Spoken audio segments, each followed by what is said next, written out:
Bonsoir à tous, bienvenue, ravi de vous retrouver sur RTI2. Parlons religion pour ouvrir ce flash d'information. La fin du Ramadan arrive à grands pas.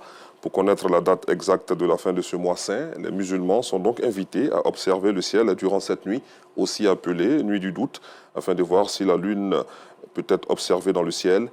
Si elle est observable, le Ramadan est terminé et l'Aïd el-Fitr sera célébré demain. Dans le cas contraire, la fête du Ramadan sera commémorée le lundi prochain. Toujours à propos de l'Aïd el-Fitr, cette fête s'annonce déjà, vu que tout le monde en parle, soit demain ou après-demain, pour mettre fin au mois de jeûne islamique. Dans cette attente, certaines personnes ont préféré anticiper les choses. Hommes et femmes se sont rendus dans les marchés ce samedi pour faire des provisions au cas où la fête serait demain. Le point avec nos reporters tout à l'heure dans la grande édition. Autre chose à présent, plus de 100 femmes de la commune de Cocody bénéficieront de fonds dans les jours à venir pour réaliser leurs projets dans le but d'être un soutien financier pour leurs familles respectives. Un programme initié par Yolande Yassé, l'épouse du maire de Cocody. Reportage Assita Diarra, Kader Bachil et Issa Dambélé. Pour permettre aux femmes de la commune de Cocody d'être indépendantes financièrement, mais aussi leur permettre d'avoir davantage confiance en elles et accroître leur autonomie en matière de prise de décision, Yolande Yassé, l'épouse du maire de Cocody, a mis en place le projet Accès au crédit bancaire des femmes de Cocody. Les dames auront l'opportunité de se défendre, de défendre leur projet devant les experts, devant la banque. L'objectif, donc, c'est de rendre les femmes autonomes pour que ce projet arrive à son terme dans des bonnes conditions. On a souhaité leur donner toutes les armes pour que justement ces femmes-là demain deviennent des femmes entrepreneurs responsables. Il ne suffit pas de donner de l'argent à quelqu'un. Il faut former la personne pour qu'elle puisse réagir et mieux s'orienter et se rendre à un moment indépendante. C'est un prêt qu'on vous fait.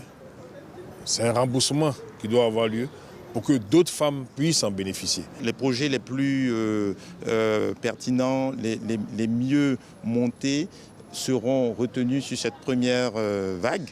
Après, les prétendantes auront l'opportunité de revenir une seconde fois. Ce programme va permettre à ces femmes de donner vie à leurs différents projets. Lorsque les femmes sont engagées dans quelque chose, ça réussit et on sent le développement. Ce projet va permettre aux femmes d'avoir un emploi. Durant plusieurs jours, ces femmes ont bénéficié de formations en gestion des finances afin de mieux gérer les fonds qui leur seront attribués. À l'international, en Guinée, Moussa Dadis Camara a bénéficié d'une grâce présidentielle à l'initiative du chef de l'État, le général Mamadi Doumbouya. L'ancien dirigeant guinéen au pouvoir entre 2008 et 2009 avait été condamné le 31 juillet 2024 pour crime contre l'humanité dans le cadre du procès du massacre du 28 septembre 2009 au stade de Conakry. Cette décision, prise pour des raisons de santé, interroge.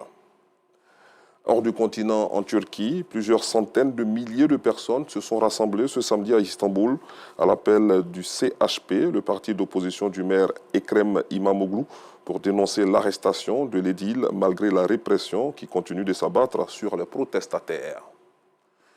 Terminons ce bref tour du monde en Birmanie, où le tremblement de terre de magnitude 7,7 survenu le vendredi dernier a fait plus de 1000 morts. Les secours sont mobilisés à la recherche de survivants dans les décombres. La junte militaire au pouvoir a lancé un appel à l'aide internationale.